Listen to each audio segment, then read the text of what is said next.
A woman accidentally saw her husband's chat history. He was messaging the same woman every night. Her keen intuition made her feel a bit uneasy. Then she discovered a video.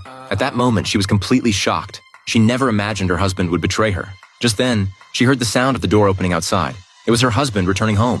He had not only prepared flowers, but also enthusiastically presented her with an exquisite necklace. However, he failed to notice that his wife's face was already filled with weariness. The next day, he took out their wedding video. Listening to the vows her husband had once made to her, Sarah felt terrible inside. To punish this unfaithful man, Sarah carefully devised a revenge plan. She pretended to be a gentle and attentive wife and invited her husband on a trip together. Taking advantage of a beautiful scenic spot along the way, Sarah began using photography as an excuse to slowly lure John to the edge of a cliff. When her husband was captivated by the beautiful scenery, Sarah quietly raised her arm. But voices from behind unexpectedly interrupted Sarah's carefully designed plot. Seeing her husband eagerly walk over to help, she realized this opportunity was lost. But Sarah would not give up just yet, because the journey had only just begun. Looking at her sleeping husband, Sarah started plotting again.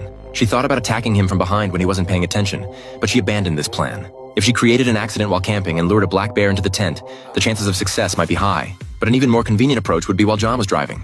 However, this was too risky. She might lose her own life in the process. The next day, Sarah examined their itinerary and finally discovered an opportunity. When no one was paying attention, she quietly took out a knife she had prepared in advance and sabotaged her husband's safety harness. When everyone began boarding the boat, Sarah had already positioned herself strategically. Watching her husband put his foot in, she finally felt relieved. Before long, people on the boat paddled downstream, and the river gradually became turbulent. Sarah knew that in such jolting conditions, the safety harness would quickly lose support. At that point, even experienced people would be thrown into the water, and under such circumstances, no one would risk attempting a rescue. Then a huge wave suddenly struck.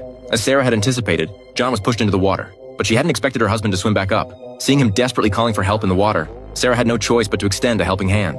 However, at that moment, another huge wave hit, and Sarah fell into the river. The raging waters immediately swept her away. Just when Sarah was in despair and helpless unexpectedly, her husband reached out and saved her. To thank John for saving her life, Sarah appeared very happy that night. But this didn't mean she would stop her revenge plan.